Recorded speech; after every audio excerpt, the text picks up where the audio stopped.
Nowadays, many young students ask, what's the point of some classes? When am I really going to use this in real life? Here at Modena, we try to answer those questions. With our CT classes, we offer a wide variety of skills for students to use in a wide variety of industries. Let's take a look, shall we? The best thing about robotics is it gives a chance to apply what students have learned in math and science to solving practical problems, and gives them a chance to work with their hands and create things and integrate designs that they've put together to solve a real engineering problem. It takes what they've learned in some of the more standard science and math classes and gives them a real practical application for it. Lots of times when students are involved with robotics, they understand why geometry matters for the first time, because they've got to figure out what angles are, and they have to use their geometry formulas in order to figure out what the angles need to be. Well, I teach employability skills, which we teach keyboarding, we teach all about Microsoft Office. In entrepreneurship, we teach how to run and operate a small business, which can be directly related back to college, because most people go to college major in business. So I would say we're 50% of everybody going to college will be a business major. So this prepares them for that. You explore computer science by exploring technology in general. Everything that I can think of, almost everything has a computer chip in it at this point. Your coffee maker, if you drink coffee. Your phone, everyone has a handheld computer in their pocket. Even cars. There's self-driving cars. Airplanes are driven by computers. We take a look at technology and we get into how that technology is created, what are the components of that technology, and then we also touch on how to program that technology. Like, everyone has a phone, but how many people actually know how to program the phone or make a game for it? So that's what this is all about, is empowering students through technology so that they can serve themselves better.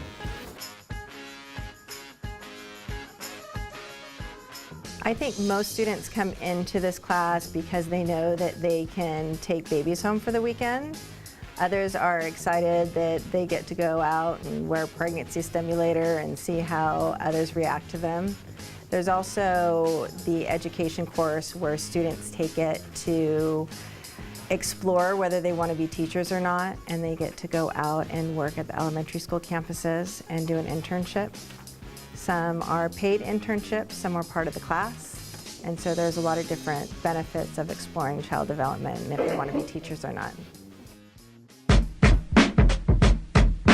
I think the highlights of my biomedical class are exposure to the medical field. The misnomers about the medical field, about nursing, are female, is centered towards females, and we try to get most of our males and diversity into the medical fields. Biomedical, we expose our students to the medical field. We give them the hands-on skills that they needed to make entry level into the field of either medicine or nursing. We offer various programs such as the Emergency Medical Technician Program, the Emergency Medical Responder Program, body systems disorders, just a vast amount of classes to get them exposed to different aspects of medicine and let them know that it's not just patient contact, that the computers, everything that's evolving into biomedical is evolving into a total different technical path that these students are able to enter.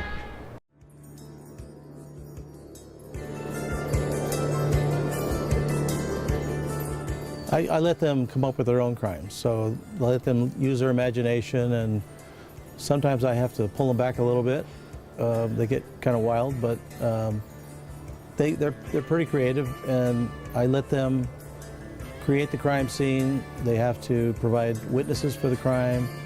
I tell them that not all the witnesses that are going to be giving statements are going to be factual. Just like in a regular crime scene, you're going to have differing statements from people that see the crime differently. So they set up the crime scene, and then I have another team that comes in and has to investigate it.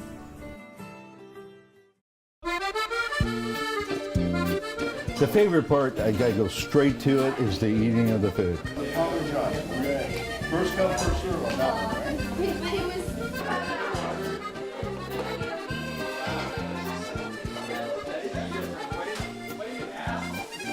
but also I believe that they get a kick out of watching me demo it for them and then putting those pieces together and creating the dish.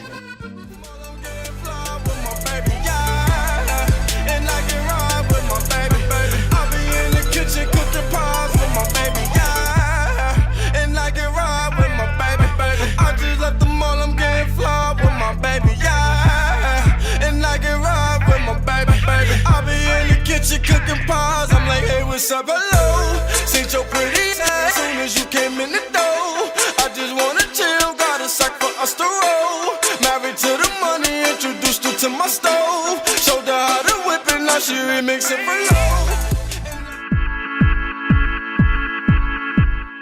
I think the highlights of digital photography basically are learning Photoshop, learning how to use Photoshop, the power of Photoshop, also using professional 35mm cameras like Nikons, Canons, learning how to control them to get the desired effects that you want, knowing how to control them, how to use them properly, and basically working with professional equipment.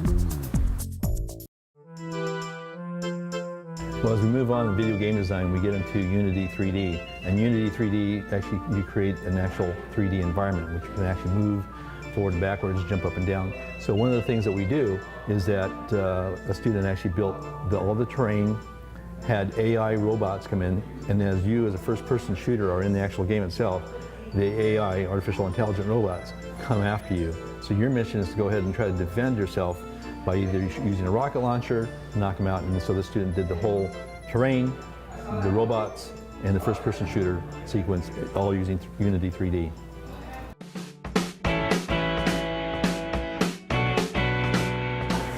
In graphic design, one of the amazing things is that no matter where you go, you see graphic designs everywhere. You see signs, you see billboards, you see directions and labels. You can't get away from graphic design. So one of the things we try to introduce students to is how to use graphic designs to get the customer's attention, for instance, maybe on the label or even on a poster.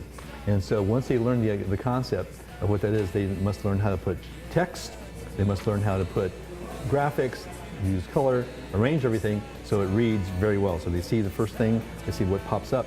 And again, posters are only like a 3-second read, and if you don't get all that information in a few seconds, then you've lost your client, the customer that's walking by. So students have to learn not only about just colors and everything, they have to learn how to make it look right for the audience. And they have to know who the audience is in the particular poster or graphic design that they're making.